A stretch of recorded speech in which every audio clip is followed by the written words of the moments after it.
Pinaiimbestigahan ng Makabayan Block sa Kamara ang maanumalya daw na investment ng Government Service Insurance System o GSIS. Simula po yan noong taong 2019. Para bigyan tayo ng detalye, makakausap natin sa linya ng telepono si Marian Enriquez. Marian, saan nga ba nagugat itong anomalya sa mga investment ng GSIS? Mula nga yan sa pagsisiwalat ng mismong mga miyembro ng GSIS ng sinasabing anomalya sa loob ng ahensya.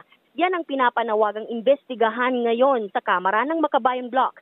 Sa inihaing House Resolution number 415, tinukoy nila ang sulat ng mga current at former Board of Trustees ng GSIS kasama sina dating Ombudsman Maria Merceditas Gutierrez.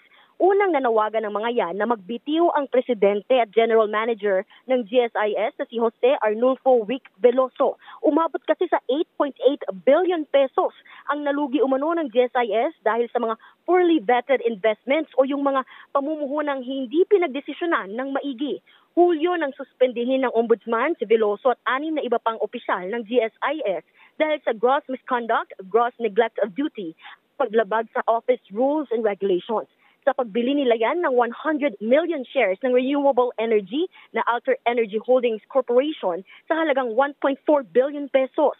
Nilabag daw ng transaksyong ito ang investment policy guidelines ng GSIS at ginawa ng walang approval ng GSIS Board of Trustees. Pero nitong Setyembre, nilift ang preventive suspension order. Wala raw umanong sapat na ground o basehan dito. Git ng Makabayan Block, dapat imbestigahan ito ng Kamara, lalo't nanganganib na malugi ang pera ng mga miyembro at pensioners ng GSIS. Halos 2 milyon pa naman na mga miyembro nito ay mga public school teachers. Narito ang pahayag ni ACT Teachers Party List Representative Antonio Tino at Gabriela Party List Representative Sara Elago.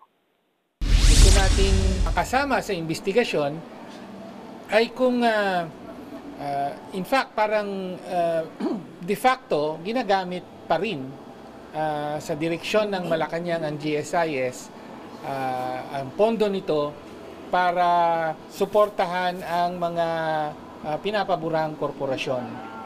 Kaya kahit pa ikutan ang sariling investment policies ng GSIS ay nagagamit ang pondo nito. Dapat hindi itaya o isugal yung contributions ng mga members at matiyak na sang-ayon sa GSIS Act ay makapag-invest talaga doon sa mga kumpanya na may proven track record na matitiyak natin na lalago talaga ang mga contributions para sa benefits ng mga members.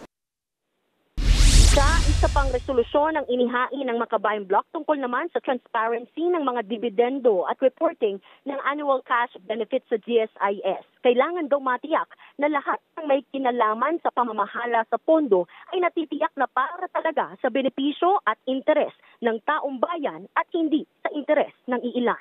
Yan muna ang latest dito sa Kamara. Balik sa iyo, Cha. Yan ang Express Report ni Marian Enriquez. Mga kapatid, Ruth Cabalpo, para sa mabilis na pasada ng mga balitang dapat niyong malaman, mag-follow at mag-subscribe sa social media pages ng News 5.